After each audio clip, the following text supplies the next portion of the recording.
At 2:17 in the afternoon, every phone in the Harwich Police Department rang at the same time.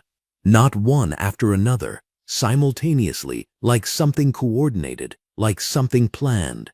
The desk sergeant picked up first, then the watch commander, then the chief, who was mid-sentence with a city councilman when his assistant walked in with a face that stopped all conversation in the room. 3 calls, 3 different federal offices, the U.S. Attorney, the DOJ Inspector General, the Civil Rights Division, all asking the same question, calmly, in the measured language of people who do not need to raise their voices to make a point.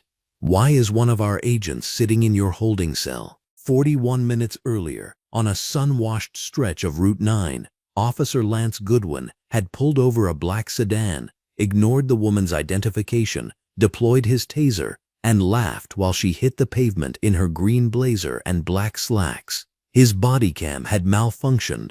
His certainty had not. He had never checked the plates. He was going to wish he had. Welcome to Frost Folktales. This is where we tell the stories of those who were underestimated, dismissed, and targeted, yet chose courage over silence. If these stories move you, subscribe and be part of a community that refuses to let them fade into the background. The desk sergeant's name was Pete Olin, and he had worked the front line of Harwich PD for 11 years without ever receiving a call that made his hand go cold on the receiver. This one did it inside of 2 sentences. The voice on the other end was even, professional, and entirely without warmth. Not hostile, just precise in the way that federal language is precise, the way language sounds when the person speaking has a legal team and a documented record of every word they are about to say. Pete Olin did not catch the full name of the office. He caught the word federal. He caught the phrase one of our agents.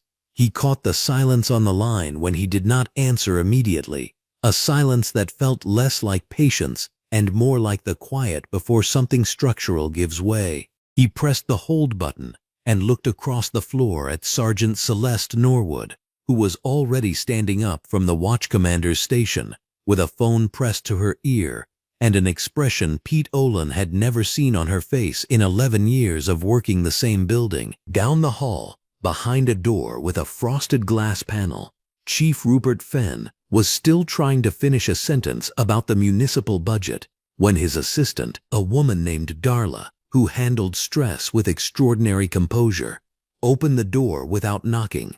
That was the tell. Darla never opened the door without knocking. She held the receiver out toward him with both hands, which was also something she had never done, and said only the words, "It is the U.S. Attorney's Office, sir." The city councilman on the other end of Fenn's original call said hello twice into silence before Fenn set the phone down without explanation and took the one Darla was holding. The Harwich Police Department was not a large building.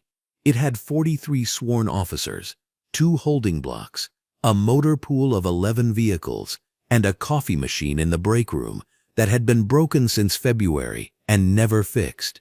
It was not the kind of building that received calls from 3 federal offices at the same time.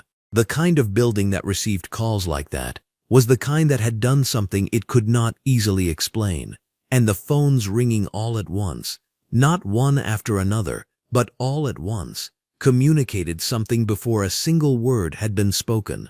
Something had already been set in motion, something that had started 41 minutes ago on a sun-washed stretch of Route 9, was already here, already inside the building, already ringing on every desk simultaneously. Chief Fenn, holding the receiver, would spend the next several hours trying to understand how 41 minutes had moved this fast. He would not find a satisfying answer. Now rewind the clock. Route 9, at 1:36 in the afternoon, ran straight and open under a wide sky, pouring natural light across both lanes in the kind of clean, flat brightness that makes everything visible and nothing hidden. The federal sedan was black, unmarked in the civilian sense, though not unmarked in any sense that mattered. The plates were government issue, the registration was DOJ, and the vehicle had been logged out of the federal motor pool that morning at 8:52 a.m. by Special Agent Tased Ofori, who had signed her initials in the correct box and noted her destination as the federal courthouse on Breckenridge Avenue. Estimated arrival 1:45 p.m. Tased Ofori was 41 years old, and she had spent 14 of those years working for the Department of Justice in a capacity that required her to be meticulous, disciplined, and precise in environments that frequently made clear they had not been designed with her in mind. She had learned to carry that awareness the way she carried everything that mattered, close, quiet, and without apology. She wore a green blazer over a white button-down and black slacks, both pressed that morning, both exactly right for where she was going. On the passenger seat beside her was a sealed evidence folder, tabbed and initialed, bound for Judge Augusta Diallo's courtroom.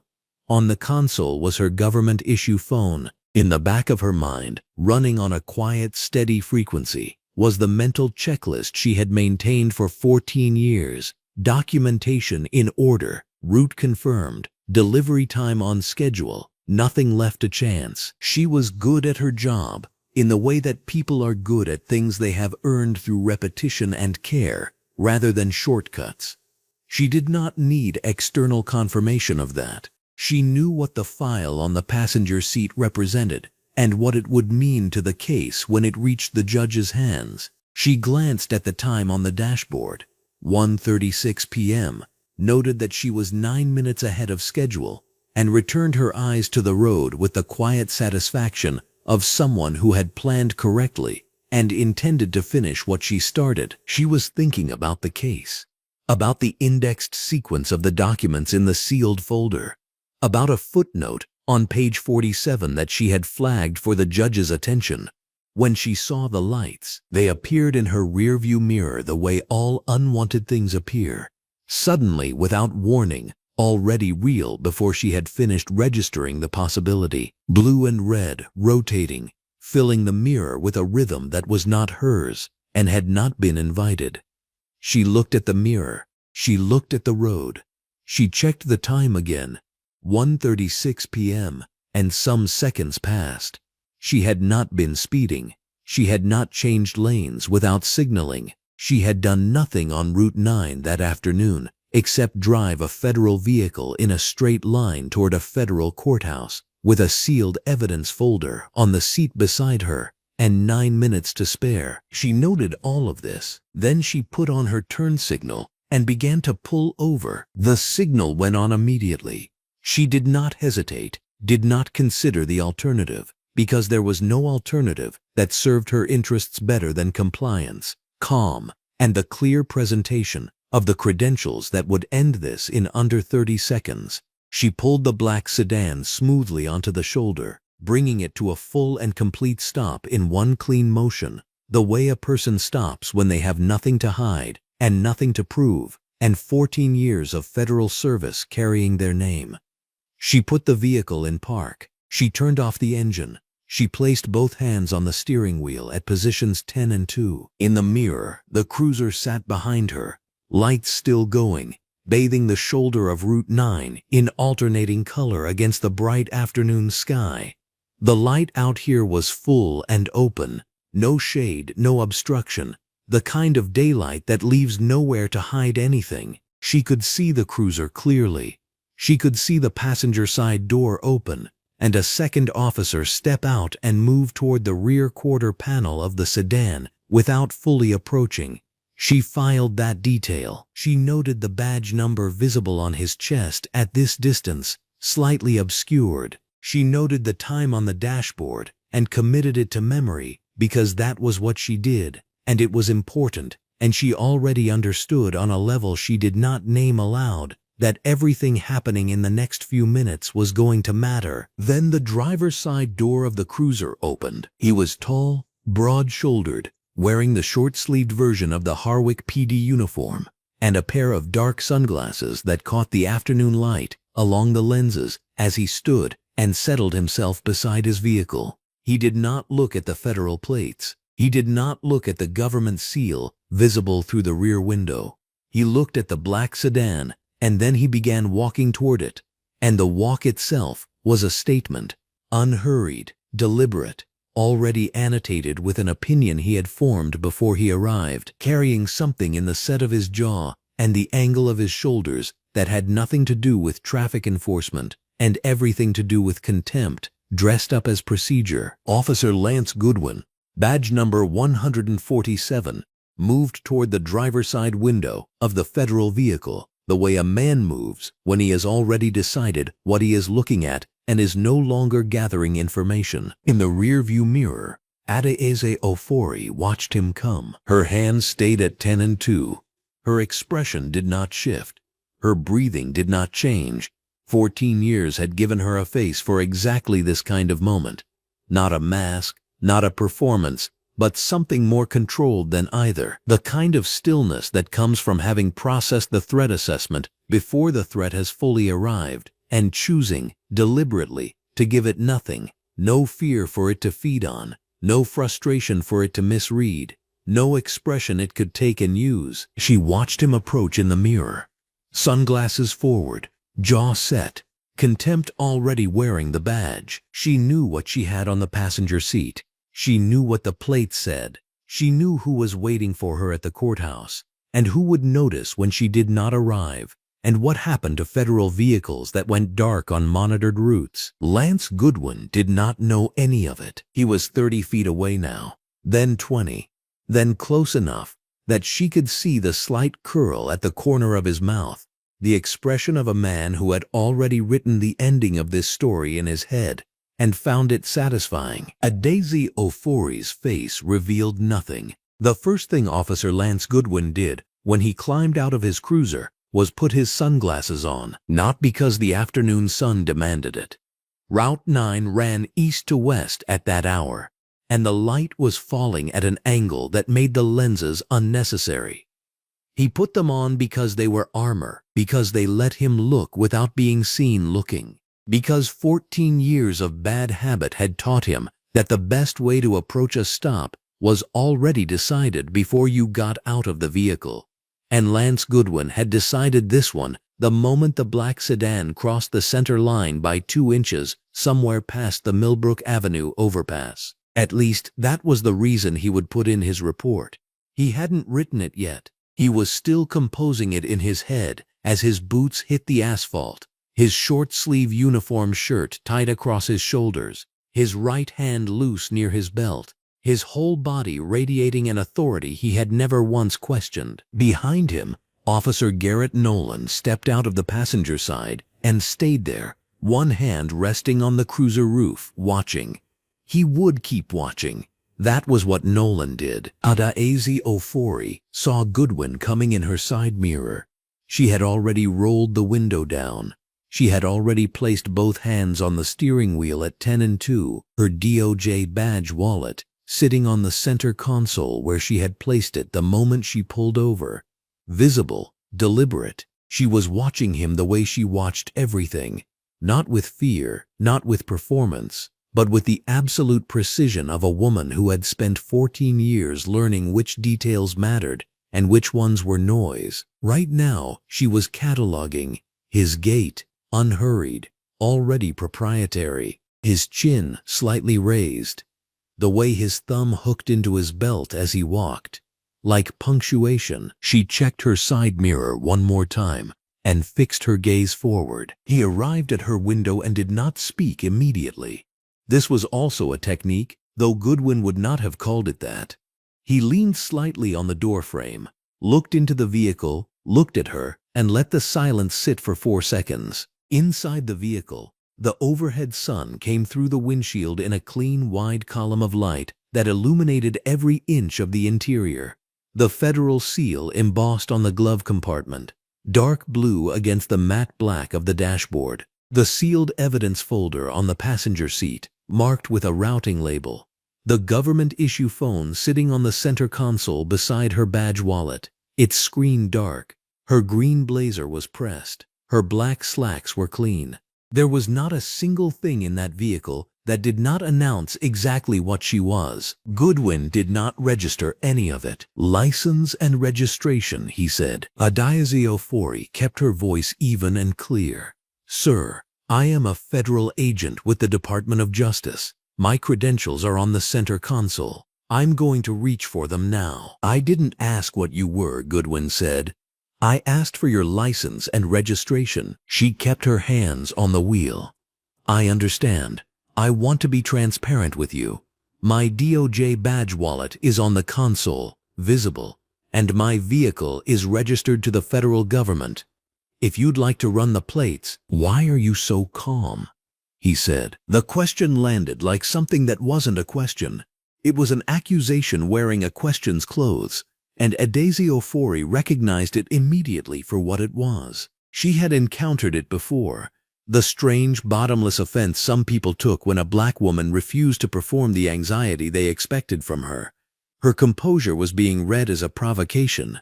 She understood this. She did not move. "I'm calm because this is a routine stop, and I have nothing to be alarmed about," she said. "I'm a federal agent. I will cooperate fully, and I'd like to present my credentials." Goodwin pulled away from the doorframe and crossed his arms. "You said that already. License and registration. That's all I'm asking for right now. Simple request." He tilted his head slightly, and behind the sunglasses his eyes were doing something she couldn't see. "Unless there's a reason you don't want to show me your license." She breathed slowly. "My driver's license is in my badge wallet, along with my federal identification. They're together. I'm going to reach for the wallet now." She moved her right hand off the wheel slowly, keeping it visible, and reached toward the console. "Stop," Goodwin said. Just the one word, flat and immediate. She stopped. Her hand was 6 inches from the badge wallet. Both hands back on the wheel. She put both hands back on the wheel. Inside the vehicle, the light continued to fall across the federal seal on the glove compartment, across the evidence folder, across the phone, across all the things he was looking at and not seeing because he had already decided what this was. He had decided it before he turned on his lights. He had decided it before he got out of the cruiser. He had decided it in the same unexamined place where every previous decision like this had been made, in the same place that had never once been corrected or challenged or made to account for itself. And so it had grown there undisturbed, solid as concrete, smooth as certainty. "Step out of the vehicle," he said. "I'm going to comply," Adaiziofori said immediately. "I'm complying. I'm going to reach for the door handle with my right hand."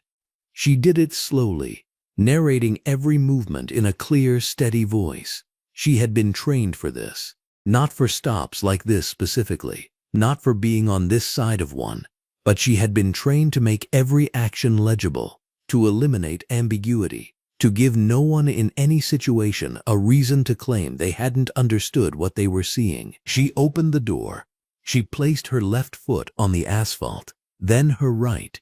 She rose to her full height and stood with both hands visible at her sides. Goodwin took one step back to let her out, but only one. "Walk to the rear of the vehicle," he said. She began to move. She kept her hands visible and her pace steady. Behind her, she was aware of Nolan still standing by the cruiser, and she placed him without looking, approximately 30 feet back, right side, not moving. She noted it the way she noted everything. The time, the position of the sun, the sound of traffic on Route 9, occasional, scattered, the light afternoon flow of a Tuesday at 1:36 p.m. A car passed in the northbound lane. Then another. She reached the rear of the vehicle and stopped, hands at her sides, facing Goodwin. "Turn around," he said. "I'd like to present my credentials before." "I said turn around." She did not argue. She turned.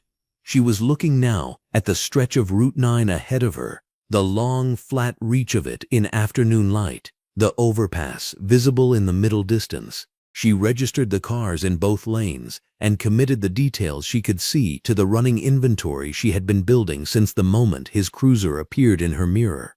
She was aware of the sun against the back of her green blazer, the warmth of it, almost pleasant. She was aware of her hands at her sides, clearly visible, no threat, no ambiguity, nothing that could be read as anything other than what it was. She was not afraid of Lance Goodwin. She had been afraid before, in places that deserved fear. Evidence runs in cities where the wrong timing could cost you everything. Interrogation rooms with men who had nothing to lose. Situations where the odds were genuinely uncertain. This was not that. This was a man who had never been told no, performing authority for an audience of one who was not impressed. She intended to document every second of it, file it with the same precision she filed everything, and let the federal process do what it was built to do. She was still thinking this, still standing with her hands visible, still composing the structure of her incident report in the back of her mind, when she heard the sound. The taser deployed without warning. No command, no instruction, no final verbal directive she had failed to follow. Her hands were at her sides, and her back was turned, and there was nothing, not a single observable thing in that moment, that justified what Lance Goodwin did. And then 50,000 volts made the decision for all of them. She hit the pavement face forward. Her chin caught the asphalt. Her green blazer took the impact across her left shoulder, and the pain moved through her in a wave that she could not describe as anything other than total. For 3 seconds, her body was not under her control. And then, as quickly as it had come, the current stopped, and the world returned. The heat of the asphalt under her palms, the taste of copper, the overhead sun pressing down on the back of her neck, Route 9 flat and real and indifferent beneath her. Behind her, Lance Goodwin laughed. It was not a nervous sound. It was not the involuntary release of someone who had frightened themselves. It was the laugh of a man who had done exactly what he meant to do and found the result amusing, short, satisfied. The laugh of someone who was not thinking about consequences because he never had to. 30 feet back, Garrett Nolan stood by the cruiser and said nothing.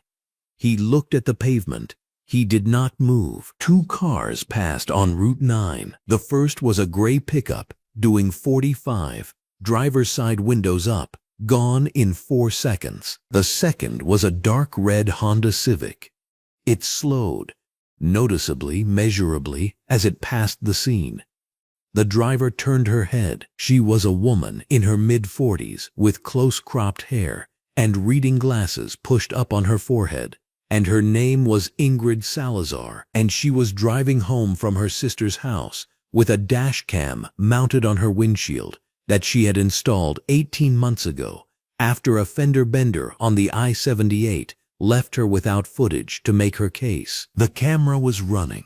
It was always running. Ingrid Salazar passed the scene at 1:37 p.m. and watched the woman in the green blazer on the ground and the officer standing over her, and she felt something move through her chest that was not uncertainty. She checked her mirror once. She kept driving, but she noted the road sign at the next intersection, and she made a mental note of the cross street, and her hands tightened slightly on the wheel. And Daisy Ofori lay on the sun-hot asphalt of Route 9, her cheek against the ground, her hands visible, her eyes open, and she began, precisely, methodically, with everything she had, to remember. The asphalt was hot. That was the first thing Daisy Ofori registered when she hit the ground, not the pain radiating up through her side, not the involuntary contraction of every muscle in her body, not the sound of Goodwin's laugh still hanging in the warm afternoon air like something rotten. The asphalt was hot.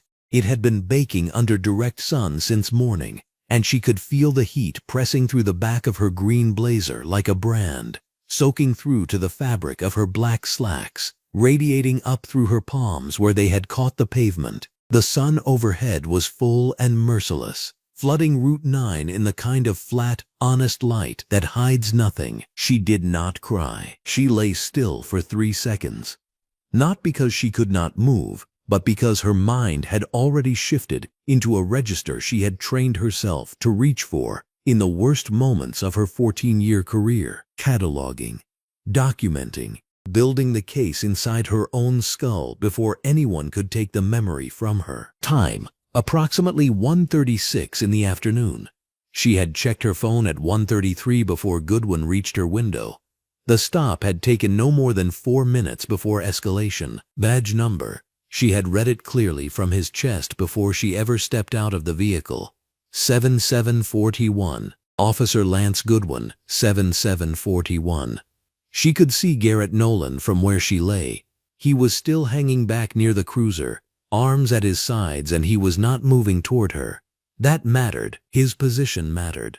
The angle of his body relative to the vehicle mattered. The fact that he had not said a single word mattered. Goodwin was laughing. She filed that too. She filed the sound of it, the specific register, the ease of it, the way it came without hesitation, as if the sight of her on the ground was something that delighted him rather than something that should have horrified him. She filed the way Nolan looked away when Goodwin laughed. She filed the 2 cars that had passed during the final seconds before she hit the ground. She had registered them peripherally, their speed, the direction they were traveling. She did not know yet that they had dash cams. She noted their existence anyway, because Tased Ofori had spent 14 years learning that everything is evidence if you know how to look. She pressed her palms flat against the hot pavement and began, slowly and deliberately, to push herself upright. Goodwin told her to stay down. She registered his exact words. She registered his tone. She registered the absence of any lawful basis for the instruction. She stayed down because she was not going to give him a reason to touch her again. But she turned her head so she could see him clearly. Badge, face, posture, the expression he was wearing now, that the laugh had faded into something harder and more careful. Her ears were still ringing. She noted that too. At the DOJ field office, 11.4 miles northeast of Route 9, 3 monitors displayed the active GPS positions of 7 federal vehicles in simultaneous transit across the district. Soon Boateng was at the center console, a paper cup of coffee going cold beside his keyboard, reviewing a routing discrepancy on a separate case, when the alert flag appeared in the lower left corner of his screen. It was not dramatic. No alarm, no flashing red, just a small amber indicator with a case number and a vehicle designation. Federal Vehicle Ford Alpha 7 had stopped. The system was not designed to alarm every time a federal vehicle stopped. Agents stopped for fuel, for food, for any number of authorized reasons. But 4 Alpha 7 was not on an open route assignment. It was on a direct transit designation, courthouse delivery, Route 9 corridor, with a filed arrival window. When a vehicle on a direct transit designation stopped outside of a scheduled location for more than 90 seconds, the system flagged it automatically. No human decision required. No bureaucratic delay.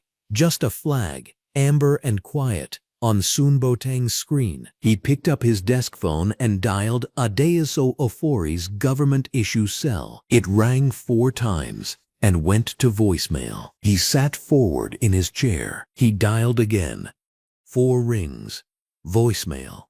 He looked at the GPS coordinates on his screen. Route 9, northbound shoulder, approximately 3 miles south of the Clemson Junction interchange. He looked at the routing file. He looked at the time. He put the coffee cup aside and pulled up the Federal Motor Pool's contact protocol. His hand was already reaching for the phone to escalate before he had consciously made the decision to do so. Because Soon Boateng had worked alongside Adeoso Ofori for 6 years, and he knew, with the certainty of someone who understood her operational precision, that she did not miss calls from the office during a courthouse delivery. Not ever. He escalated immediately. Back on Route 9, Goodwin had walked back to his cruiser. This was procedure, not diligence. Running plates was something he did in a particular order, and he had gotten ahead of himself at the window, too eager to press the stop, too focused on the performance of authority to follow the sequence he had been trained to follow. He pulled up the plate query terminal, mounted to the right of his steering column, and typed in the plates from the black sedan's rear.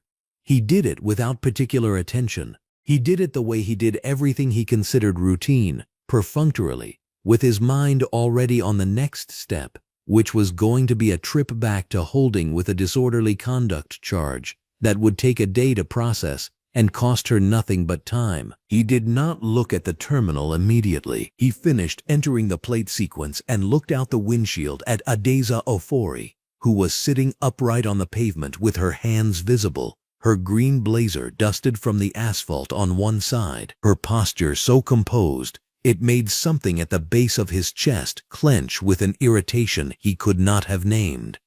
Then he looked down at the terminal. The response that filled the screen was formatted differently from any he had seen in 11 years on the force.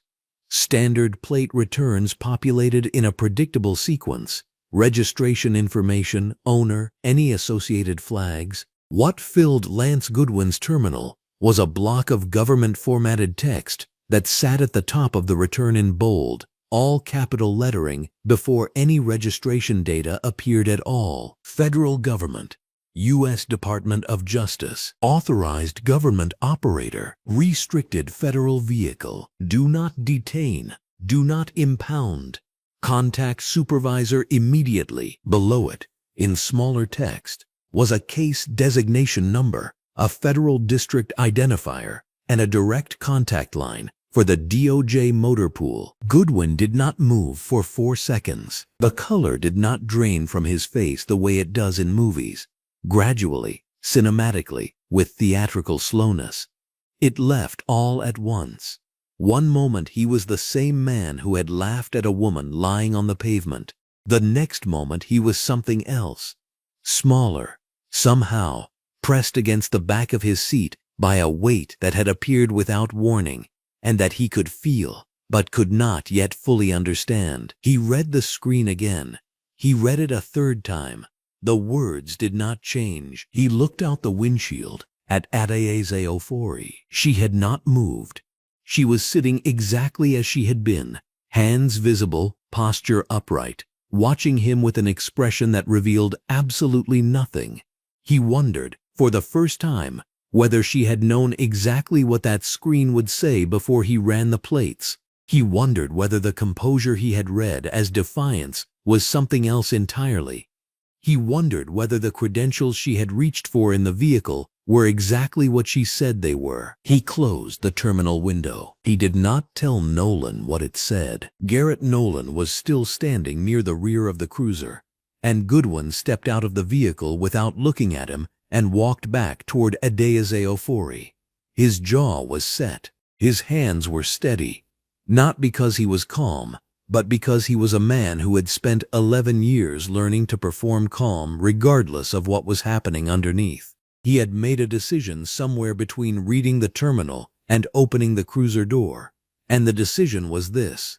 Backing down now felt more dangerous than going forward. If he walked this back, if he helped her off the ground and handed her her credentials and let her drive away, then everything that had already happened still existed.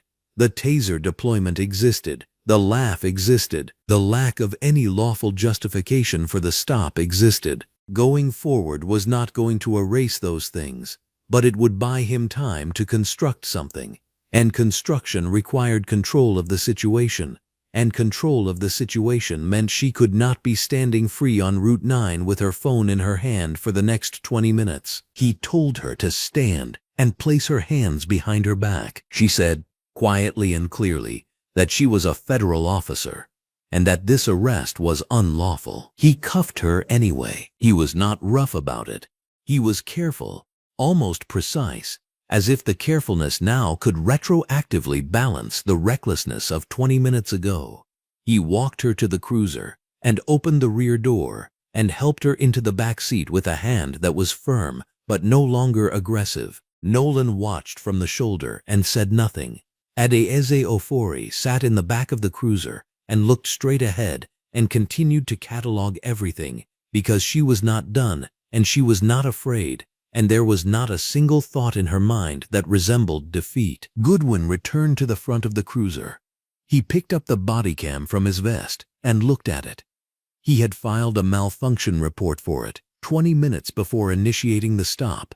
He set it back against his chest and looked in the rearview mirror at Ada Ofori, and she was looking directly back at him, and he looked away first. At the DOJ field office, Sun Boteng had the phone in his hand. He had already spoken to 2 people in the escalation chain. He had already confirmed that Vehicle 4 Alpha 7 had not arrived at the federal courthouse, that the courier, Special Agent Adese Ofori, was not answering her government phone, and that the GPS coordinates had not changed in 11 minutes, which meant the vehicle was stationary at a location that was not a courthouse, not a fuel stop, and not anything on the authorized transit route. He dialed the direct line for Deputy U.S. Attorney Theodore Kane. The phone rang once. Theodore Kane answered, and Sun Boteng began to speak. The first phone rang at 2:17 p.m. Not the lobby line. That was for walk-ins and lost dogs. Chief Rupert Fenn's direct line. The number wasn't in any directory. City Council had it. The mayor's office had it. And apparently somebody in Washington had it too, because the area code on the display was DC, and the name field was blank. Fenn was mid-sentence when it rang. He'd been across the desk from Councilman Derek Phipps for 20 minutes, nodding along about parking budgets and community outreach, the sort of meeting that asks for the appearance of interest and not much else. He held up a finger to Phipps and picked up. Chief Fenn. The voice on the other end was calm, but not the kind of calm you have to work at. The other kind. The kind you get when the situation is already yours. Chief Fenn, this is Deputy United States Attorney Theodore Kane. I'll be brief. One of our agents was pulled over on Route 9 approximately 41 minutes ago. She has not been heard from since. We have the vehicle's GPS, and those coordinates put the vehicle on Harwick Police Department property. I'd like to know the status of our agent. Fenn didn't answer right away. Across the desk, Phipps watched his face change.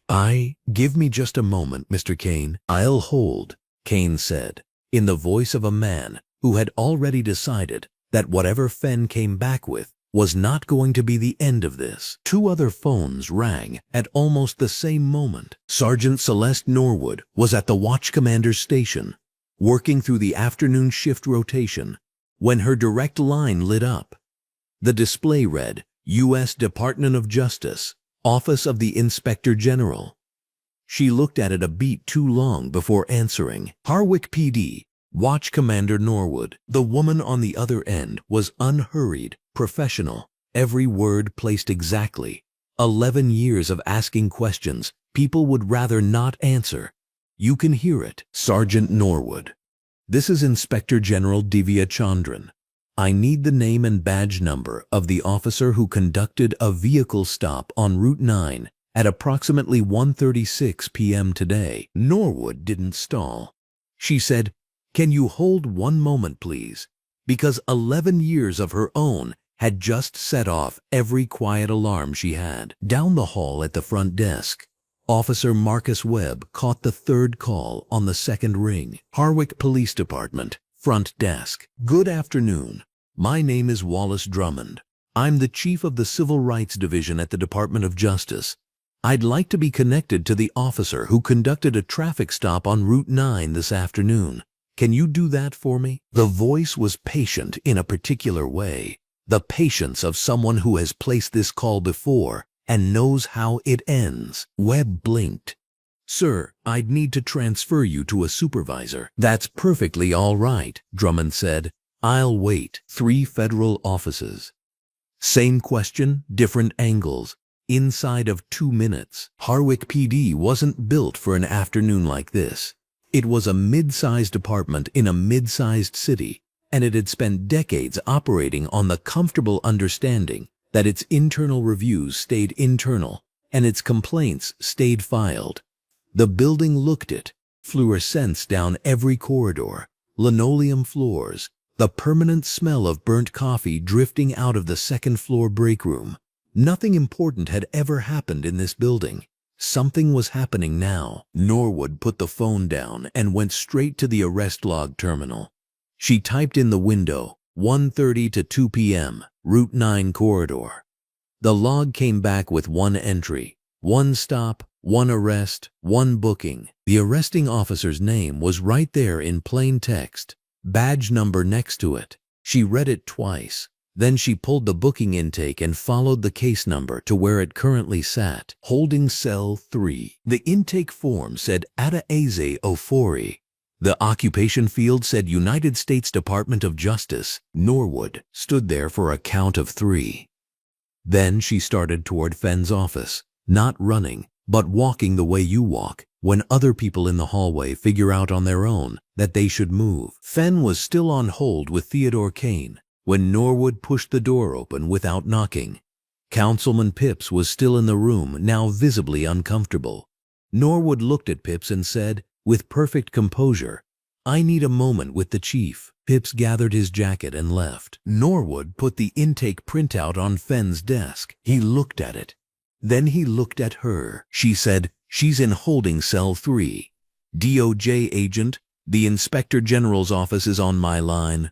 The Civil Rights Division just called the front desk." Fenn looked at the phone in his hand, the one with Theodore Kane still waiting on the other end, and made the expression of a man watching a ceiling develop a crack directly above him. He said quietly, "Get me Goodwin's body cam report." Norwood was back in 4 minutes. She placed the second printout on his desk. He read it, his jaw set. The body cam malfunction report had been filed at 1:14 p.m., 22 minutes before the stop on Route 9, 22 minutes before Goodwin's lights even hit Tased Ofori's rearview mirror. The body cam was already documented as non-operational.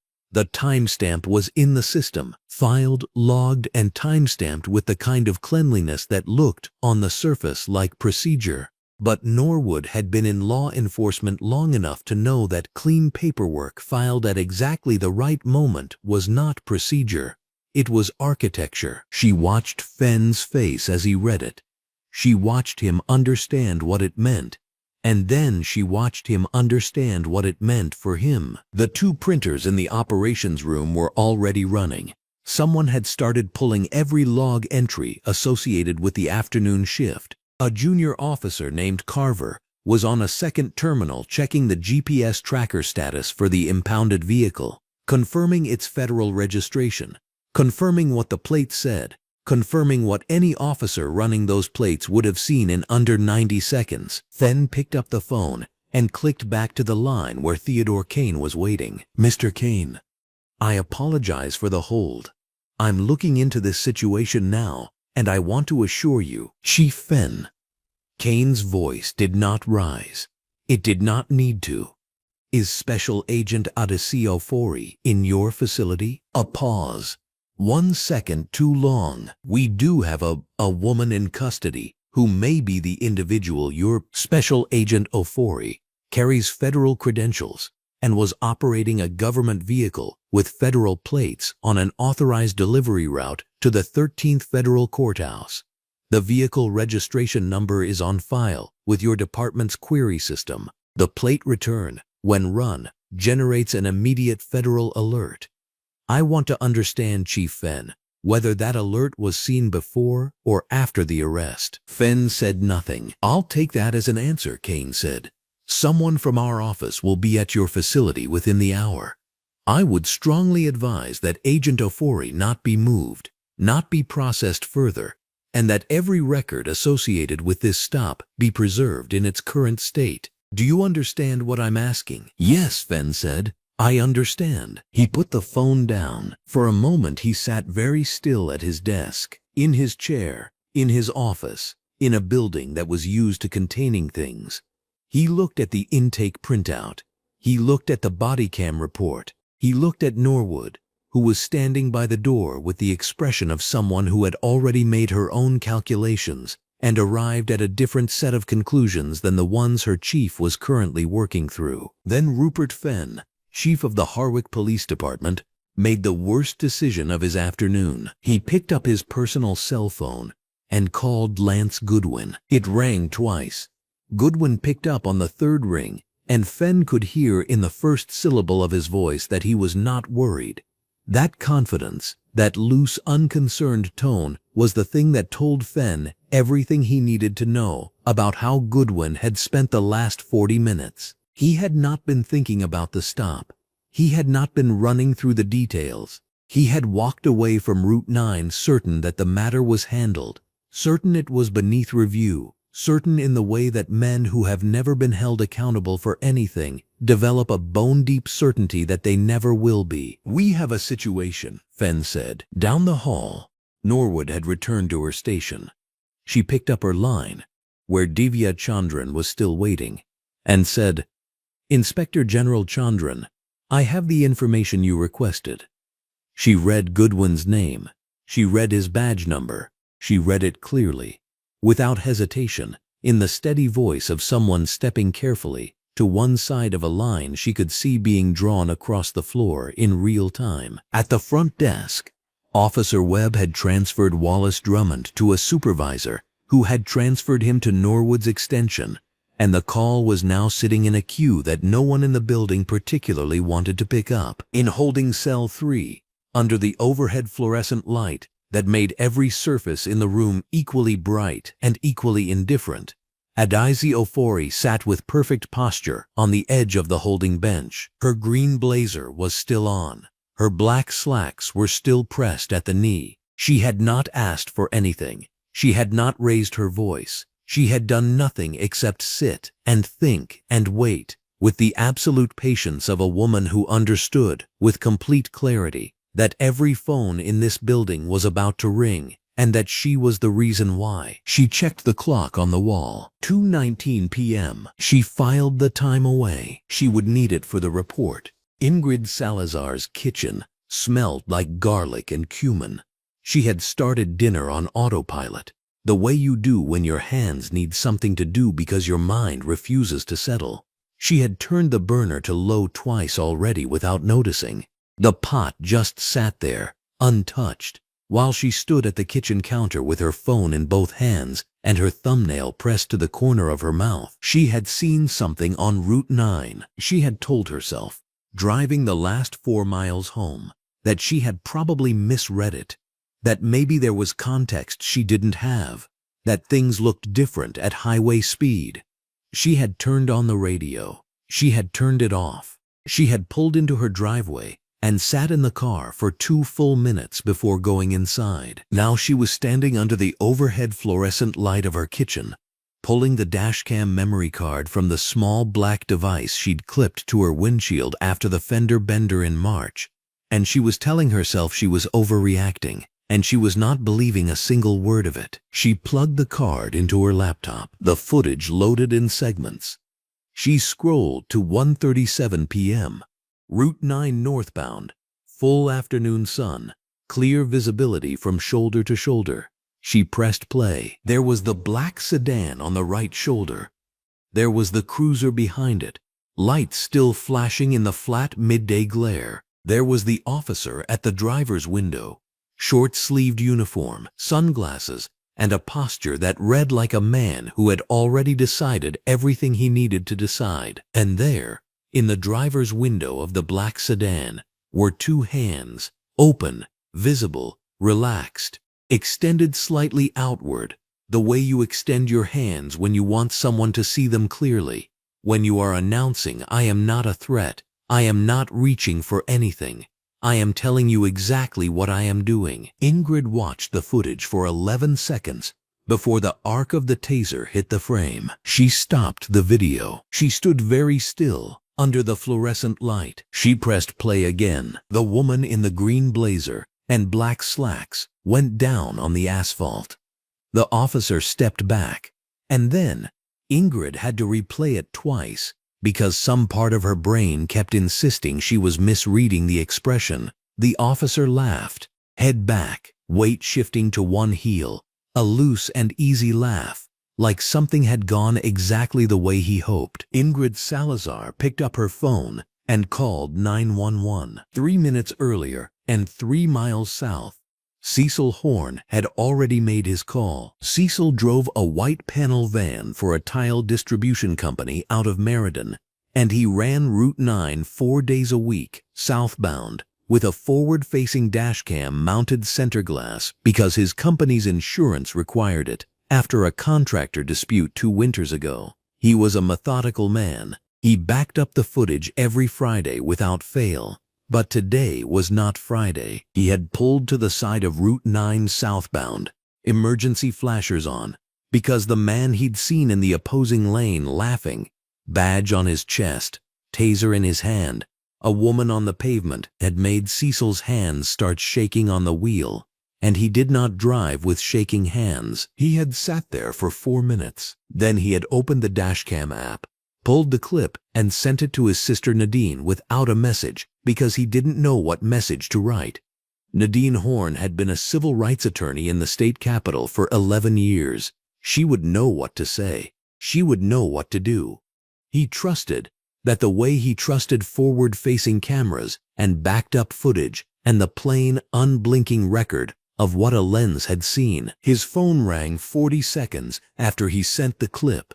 Nadine's voice was quiet and very focused, the way it got when she was already building something in her mind. She said, "Do not delete anything.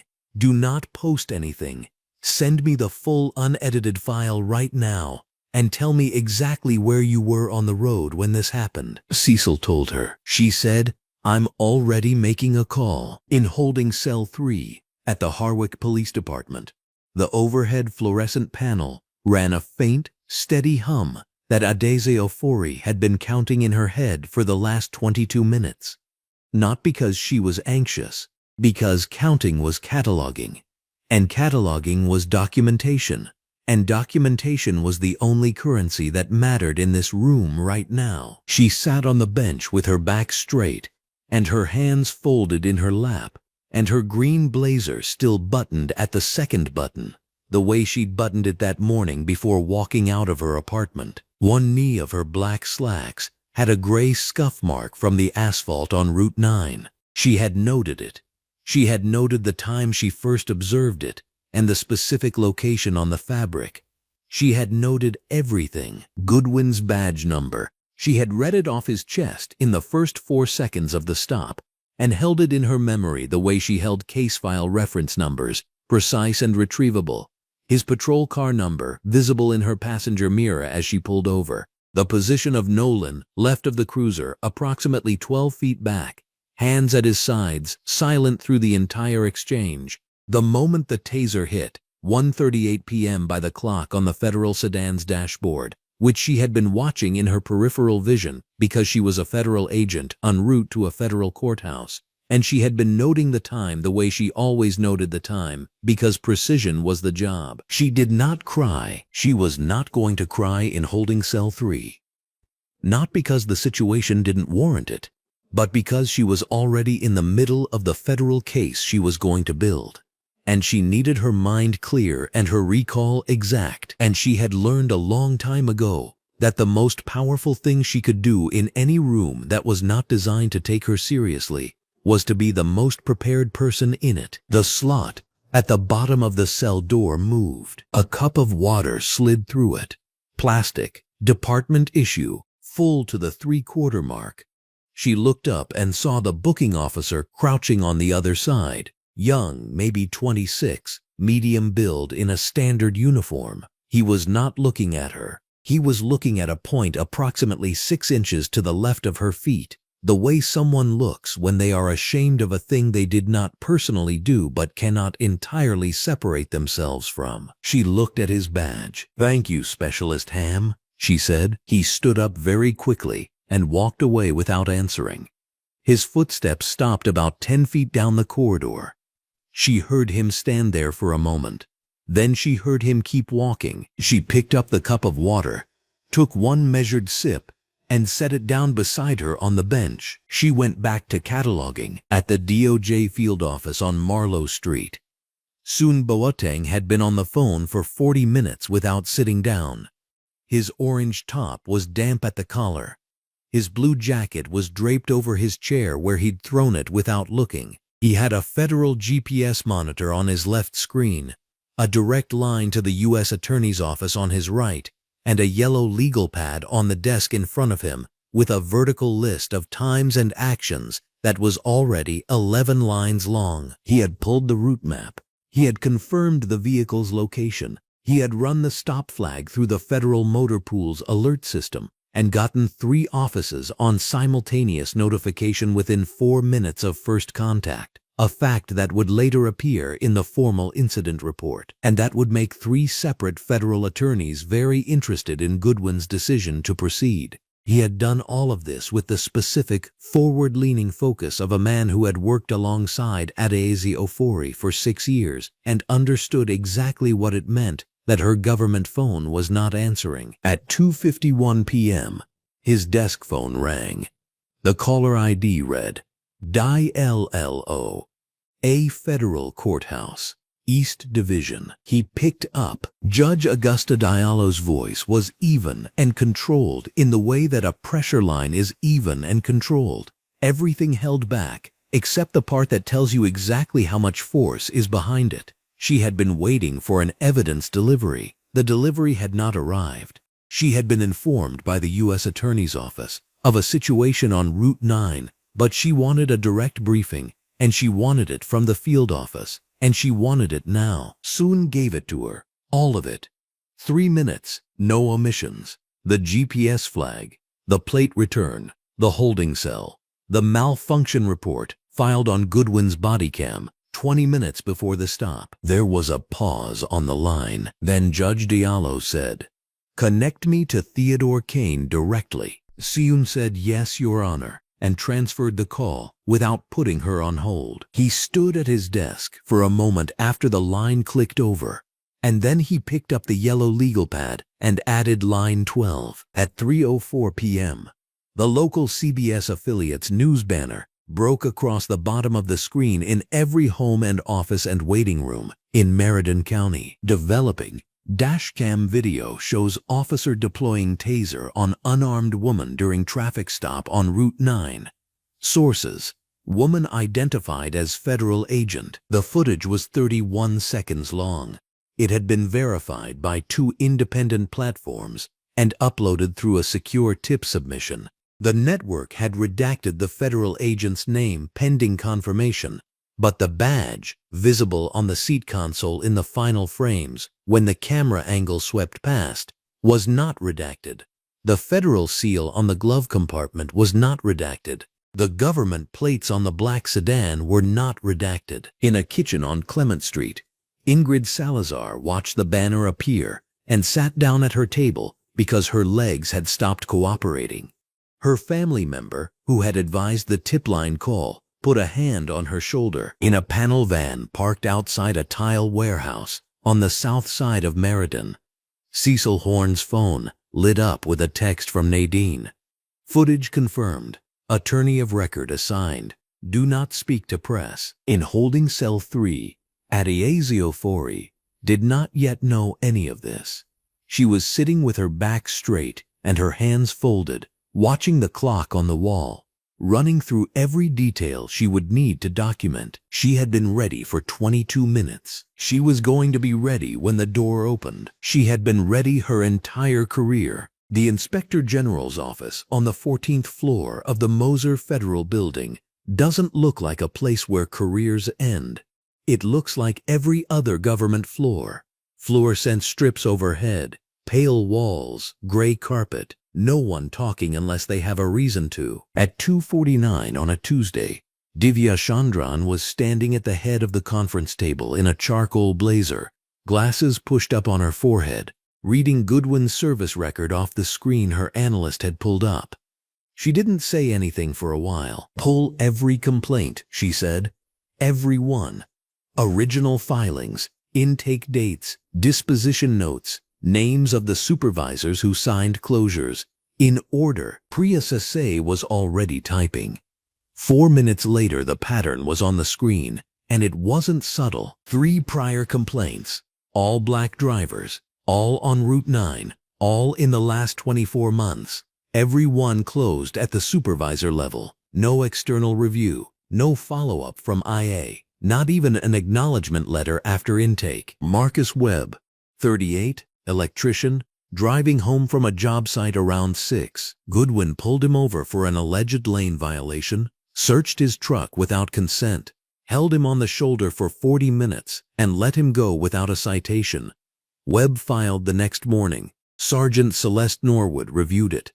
Fenn signed off. Closed. Insufficient evidence. Webb called twice to follow up, and no one called back. Renata Osei, 44, librarian, pulled over on a weekday afternoon in March.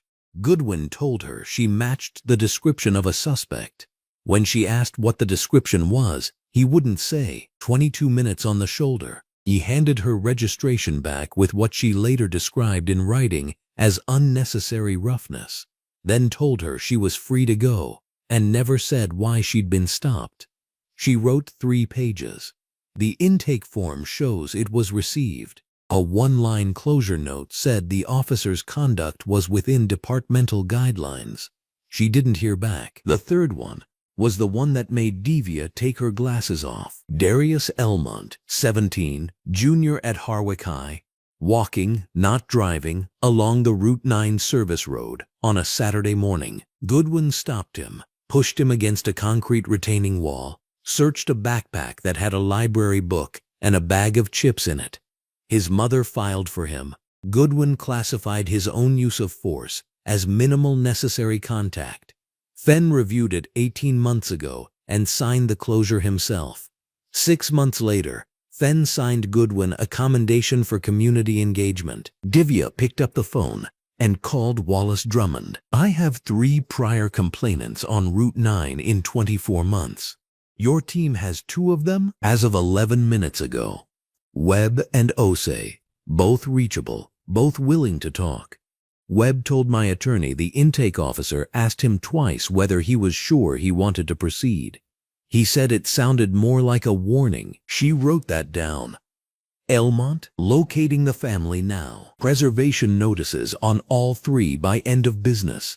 Fenn's signature is on the Elmont closure. That's material. She hung up and stared at the screen. 1 officer, 1 morning. That was the story she'd been handed. And that wasn't the story. Daisy Ofori had been driving on a road where this kept happening. She was just the one they couldn't close in a line. I made a lawful stop, Goodwin said. She was not complying with my instructions. Fenn, in his mid-career suit, glasses on the desk in front of him, was not looking at Goodwin. He was looking at the legal pad where he had been writing notes for the past 12 minutes. And the notes were not looking good. 3 federal offices, 1 civilian dashcam, already on local news, his own name on an 18-month-old closure file. He had spent 30 years building the kind of institutional standing that absorbed small problems without noise, and in the last 90 minutes he had watched that standing develop cracks he could not see the bottom of. You tased a DOJ special agent on a federal route while she was presenting her credentials, Fenn said, very quietly. And your body cam filed a malfunction report 20 minutes before the stop. Equipment fails, Goodwin said. Lance. Fenn set down his pen. The federal plates on that vehicle triggered an automatic alert the moment you flagged it. There are 2 civilian dashcams. One of them has audio of you laughing. It is currently on the 6 o'clock preview reel of 3 separate news networks. Something moved behind Goodwin's eyes. Not regret, something closer to recalculation. The particular shift of a man who has spent so long being protected that he has forgotten protection is not the same as immunity. He uncrossed his arms. He crossed them again. He looked at the door. I want my union rep, he said. Your union rep is already aware of the situation, Fenn said. Everyone is aware of the situation. He did not tell Goodwin about the Elmont file. He did not tell him that his name appeared on 3 internal closures that were now being reviewed by a federal inspector general. He did not tell him about Marcus Webb or Renata Osei or the civil rights attorney who had already made contact. He did not tell him those things because he was not yet sure how many of those things also circled back to him and the part of Rupert Fenn that had survived 30 years in institutional leadership was already performing a very quiet, very rapid triage. Goodwin was on his own. In the hallway outside Fenn's office, Officer Garrett Nolan stood with his back against the painted cinderblock wall, hands at his sides, in his short-sleeve uniform shirt, and he was very still. He had been told to say nothing. He had been told that by Fenn's administrative assistant, and the instruction had been delivered in the careful, neutral tone of someone reading from an invisible legal brief. Nolan had been still for 11 minutes. He had been thinking about what he had seen on Route 9, about the moment he had understood what the plate terminal returned, and had watched Goodwin decide not to stop anyway. He had been thinking about Adese Ofori on the pavement in her green blazer, about the clarity with which she had remained composed even then, and he had been thinking about the fact that he had stood by the cruiser and said nothing. He pushed off the wall. He walked to the desk where one of Divya Chandran's field representatives, a federal investigator named Agent Marcus Tulliver, was sitting with a briefcase and a legal pad, waiting with the patience of someone who had been told that patience was about to be rewarded. "I'd like to speak with you," Nolan said. Tulliver looked up. He did not rush. He uncapped his pen and pulled a fresh page. "Have a seat, Officer Nolan." The door to holding cell 3 opened at 3:17 p.m. Adese Ofori was seated on the bench with her back straight, green blazer still on, black slacks still sharp, hands rested on her knees with the composure of a woman who had decided hours ago exactly how she was going to carry every single minute of this. She had been running through her documentation in her head, times, badge numbers, physical positioning, the precise words Goodwin had used, the sound of the laugh, the number of seconds between her announcement that she was reaching for her credentials and the deployment of the taser. She had it all. She had gone through it 4 times to make sure. She stood when the door opened. A booking officer she did not recognize nodded without speaking and gestured toward the corridor. Theodore Kane was in the lobby. He was standing near the front entrance in a dark blue suit, white shirt, no tie, hands clasped in front of him, and he was not on his phone. He was just standing there waiting, with the kind of focused stillness that very senior people develop when they have decided that the most powerful thing they can communicate in a given moment is presence. He looked at Adese Ofori when she came through the security door. He did not move toward her. He waited for her to walk the distance. She walked it the way she walked everything, with full posture, with her credentials back in her pocket, with the expression of a woman who knew exactly where she was going. Kane turned toward the exit. She fell into step beside him. No one in the lobby spoke. The front doors opened into the natural afternoon light of a sun that had not moved, that had no opinion about what had happened in this building in the last several hours, that lit the parking lot and the police cruisers and the federal vehicle waiting at the curb with equal and indifferent clarity. They stepped outside. He still said nothing. She looked at the light on the asphalt. She breathed. They had not yet left the building's shadow when Theodore Kane finally stopped walking and turned to face her. And that was where the chapter ended. In the clean, honest light of a Tuesday afternoon, with everything still to come. The afternoon sun was still high over the Harwich Police Department parking lot when Theodore Kane and Adese Ofori stepped through the front doors and into the open air. The light was clean and unforgiving, the kind that leaves no shadow to hide in, and it fell across the both of them with complete indifference to what had just happened inside those walls. Kane walked half a step behind her, which was not protocol, but felt correct. He did not reach for her arm. He did not rush the silence. They crossed the lot to the black federal sedan that a DOJ transport officer had repositioned from the impound bay, and they stood beside it for a moment before either of them spoke. Kane broke first. He asked if she was all right. He asked it the way men who have spent 20 years in federal law ask such questions, directly, without decoration, leaving room for a real answer. Adese Ofori looked out at the street beyond the lot.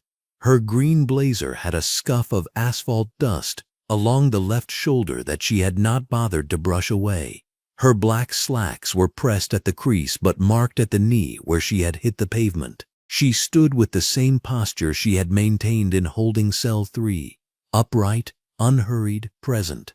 She said she would be, after she filed her report. Not that she was fine, not that it was nothing. After she filed her report, Kane nodded once, slowly, like a man receiving information he intended to remember precisely. Then he told her the footage was already on 4 major platforms and 3 news networks. She said she was not surprised. He studied her face for a moment, and she let him. There was nothing to hide and nothing to perform. She had spent 6 hours in an institution that had tried to make her invisible, and she was standing in full afternoon light, and she intended to remain exactly that, visible for every step of what came next. Kane told her he would send a department vehicle with her to the field office. She told him she would drive herself. He looked at her for a second longer and then said, "All right," and that was the end of the conversation. They were both people who understood that certain decisions do not require argument. She pulled out of the lot at 4:51 p.m. with the same clean signal she had used on Route 9 in the hours between her arrest and her release. The institutional response had been assembling itself with the quiet efficiency of machinery that had been waiting for exactly this kind of case. The U.S. Attorney's Office issued a formal statement at 4:22 p.m. It was 7 sentences long. Every sentence was precise. It confirmed that a federal agent had been unlawfully stopped, unlawfully detained, and subjected to use of force without legal justification while operating an authorized government vehicle on official DOJ business. It did not use the word allegedly. It did not say the matter was under review. It said what happened and attached the GPS log of the federal vehicle as a supporting document. 13 minutes after that, the Department of Justice released its own brief confirmation. A federal agent had been detained. A federal investigation was underway. The confirmation was 4 sentences. The 4th sentence said the DOJ expected full cooperation from all relevant local authorities, and that failure to cooperate would itself be subject to federal review. It was the kind of sentence that does not need to be loud to land like a door closing. The Harwich Police Department's communications director had issued a statement of his own at 3:47 p.m. before either federal release, which stated only that the department was aware of a traffic stop on Route 9 earlier that afternoon and that the matter was being reviewed internally. It did not name the officer involved. By 4:30 p.m., that decision had already failed. Goodwin's name had surfaced in 3 separate online posts sourced from scanner traffic and cross-referenced with the department's public-facing shift roster. The communications director issued no follow-up. There was nothing useful he could say. Lance Goodwin was home by 4:15 p.m. He sat in the living room of his house in orange athletic shorts and a white undershirt, the television on, his phone on the armrest beside him. He had told himself during the drive home that the situation was manageable. He had told himself that his 8 years on the force meant something, that the union would hold, that the body cam malfunction would create enough uncertainty, that the plates were a technicality and not a catastrophe. He had told himself these things with the same authority he carried into every traffic stop. The certainty of a man who had never once been made to account for himself in any room that mattered. That certainty was quieter now. It did not disappear all at once. It eroded in stages, the way conviction erodes when confronted with footage that does not care about conviction. The news banner appeared on his screen at 4:38 p.m., a local affiliate cutting to breaking coverage. He watched a reporter standing outside Harwich PD with a still image from the dashcam footage filling the lower third of the frame. He watched it the way a man watches something he recognizes but cannot quite accept as real. His phone lit up, then again, then 4 times in quick succession. He did not answer. He turned the television volume down and then back up, and then sat very still. The reporter said the footage had been independently verified. The reporter said a federal agent. The reporter said taser. The reporter said laughed. His union representative called at 4:52 p.m. The representative told him the Federation was assessing. Goodwin asked what that meant. The representative said it meant they were assessing. There was a pause in the call that neither man filled well. The representative said Goodwin should not speak to anyone, not local press, not federal investigators, not anyone without a Federation attorney present. Goodwin said he understood. After the call ended, he set his phone face down on the armrest and stared at the muted television. The still image from the dashcam was still in the lower third. His face was clearly visible. He had not known about Cecil Horn's forward-facing camera. He had not thought about forward-facing cameras. He had thought about a lot of things on Route 9, and none of them had been the right things. At 5:07 p.m., a formal preservation notice from the Office of the Inspector General arrived at Harwich PD's administrative email address, copied to the department's legal counsel, the city attorney's office, and Chief Rupert Fenn's personal department address. The notice required the immediate preservation of all records, all communications, all prior use of force reports, all internal affairs filings, all body camera logs, all dispatch communications, and all prior complaints associated with Officer Lance Goodwin and the Route 9 corridor going back 5 years. Deletion, alteration, or failure to preserve any of the enumerated records would constitute obstruction of a federal investigation. The notice was signed by Divya Chandran. It was thorough in the way that a document written by someone who has seen evidence disappear before can be thorough. It closed every door in sequence. 30 minutes later, Wallace Drummond filed the Civil Rights Inquiry from the Civil Rights Division. It triggered a mandatory 72-hour response requirement from the department. The inquiry named Goodwin specifically. It named the incident. It cited 3 prior complaint records that the division had already obtained through its own channels.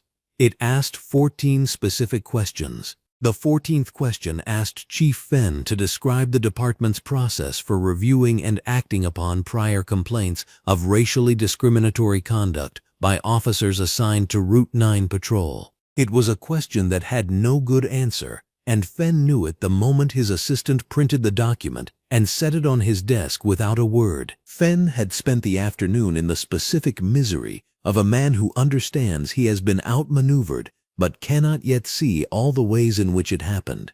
He had called Goodwin first when the federal calls came in. That had been a mistake. He knew it was a mistake within 40 minutes of making it. He had spent the hours since trying to reposition himself as a man responding to a situation rather than a man who had enabled one, and the two positions were becoming harder to hold simultaneously with every document that arrived in his inbox. His chief of staff had put 4 call slips on his desk, 3 from local press, 1 from the mayor's office. He called the mayor's office last, which was another mistake. The mayor had seen the dashcam footage. The mayor said so in the first 9 seconds of the call, before Fenn could establish a frame. The mayor did not raise her voice. She asked how something like this had been allowed to happen on a Route 9 patrol that had generated 3 prior complaints that never reached her desk. Fenn said he was committed to full cooperation with the federal investigation. The mayor said that was the minimum requirement, not a position. The call was 4 minutes long. When it ended, Fenn sat in his office under the overhead fluorescent light and looked at the commendation certificate he had signed for Goodwin 6 months ago, which was still in the left side file drawer because no one had framed it yet. Addie Ezofori arrived at the DOJ field office at 5:31 p.m. She signed in at the front desk, acknowledged the 3 colleagues who looked up from their workstations as she walked through, and went directly to her desk. She set her government phone on the charging mat. She opened her laptop. She opened the incident report template she had used for 14 years of federal casework and placed her hands on the keyboard with the same deliberateness she brought to every document that carried the weight of evidence. The fluorescent light above her desk was overhead and bright and steady. It did not flicker. She began with the date, the time, and her assignment. Federal Evidence Transport, Route 9, Federal Courthouse. Judge Augusta Diallo. She wrote what happened in sequence. She wrote what Goodwin said, and what she said, and exactly when she announced her movements. She wrote the badge numbers she had catalogued on the pavement while the heat of the asphalt came through her blazer. She wrote the time and the location and the name of every person present. She wrote it the way she wrote every federal case, because that is exactly what this was now. Not a complaint, not an incident, a federal case, and she was the primary witness, and the primary witness has a responsibility to the record. And Adaeze Ofori had never once failed in a responsibility to the record. She wrote for 47 minutes without stopping. Outside the field office windows, the afternoon was giving way to early evening, the natural light fading past the glass. Inside, the overhead fluorescence held steady. She saved the document. She attached her badge log and her GPS record and the time-stamped government phone call she had received from Seun Boteng at the scene. She sat back in her chair for exactly 3 seconds. Then she began the next section. There was more to document. There was always more to document, and she intended to document every single word of it. She left at 7:43 in the morning, not because the delivery required it. The courthouse didn't open its evidence intake until 9. She left early because she wanted to drive Route 9 in the daylight, with the windows up and the federal seal visible on the glove compartment, with the evidence folder on the passenger seat exactly where it had been the day before. She wanted to take the road back, not because she was afraid of it, because she wasn't, and she needed to know that in her body, not just in her mind. Natural skylight flooded through the windshield as she turned onto Route 9.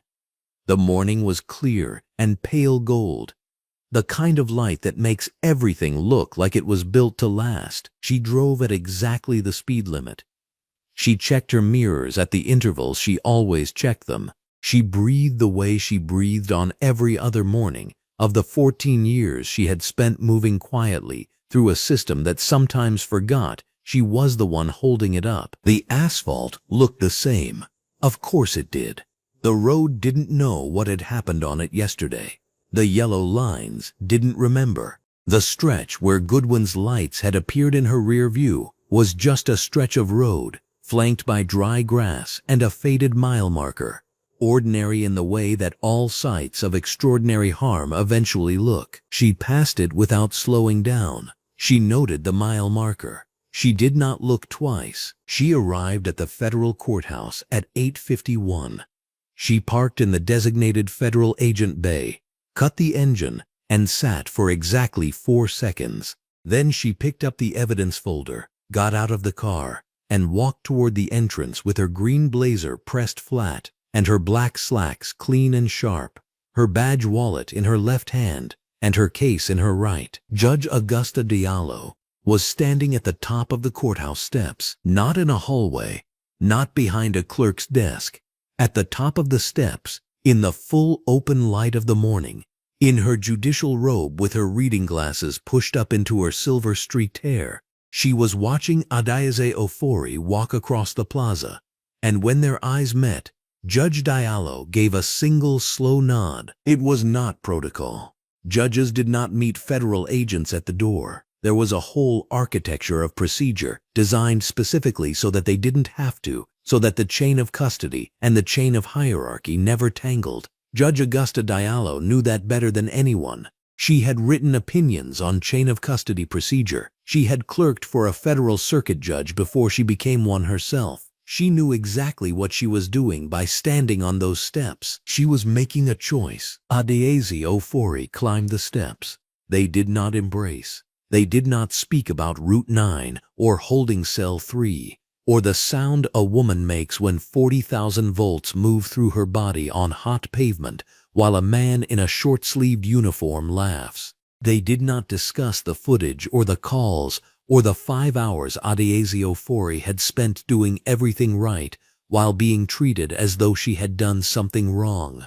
None of that was said aloud. Judge Diallo held the door. Adesi Ofori walked through it. The evidence was logged at 9:04. Chain of custody intact. Every seal unbroken. The case would proceed. That was the point.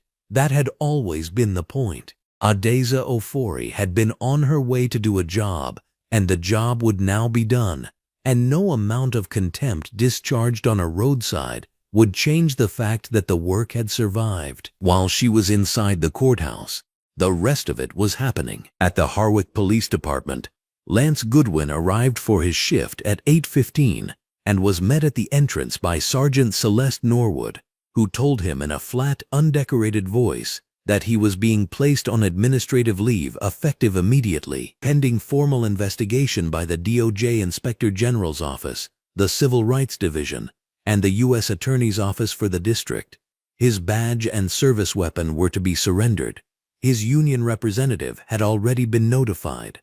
There was no scene. There was no dramatic confrontation. There was just Celeste Norwood's face and the piece of paper in her hand, and Goodwin looking at it the way a man looks at something he spent a night convincing himself would never materialize. His union had issued a brief statement of support the previous evening. By 9:30 that morning, it had been quietly pulled from their website. No replacement statement was posted.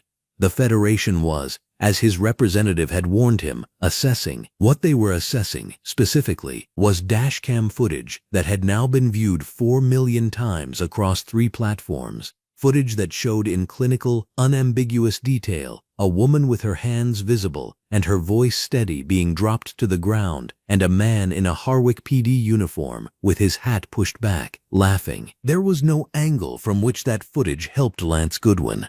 His representative knew it. The Federation knew it. By 9:45, Goodwin knew it too. Across the city, in a small office, with morning light coming through the high windows, 2 people were on the phone with a civil rights attorney named Renata Horn, Cecil Horn's sister. They were Denise Wakefield and Marcus Pruitt, and they had each filed complaints against Lance Goodwin on Route 9 in the previous 2 years, and they had each been told, in language that was bureaucratic and impenetrable and designed to exhaust rather than resolve, that their complaints had been reviewed and closed. They had each moved on, because moving on had seemed like the only available direction.